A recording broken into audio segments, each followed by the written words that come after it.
তোকে এখন শাড়ি চুড়ি কিছুই নাই দিব আমি ঝলকে শাড়ি লিব বাবু বাবু ছাপা শাড়ি লিব তোদের কথায় আমি আর কোনো নাই শুনিব আমি ঝলকে শাড়ি লিব বাবু বাবু ছাপা শাড়ি লিব তোদের কথায় আমি আর কোনো নাই শুনিব চলো না বাবা বাজার দিকে যাব দেখে শুনে তুই একটা শাড়ি কিনে লিব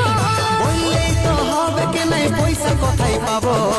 মনে হচ্ছে তোর লাগে বেঙ্গালোরে যাব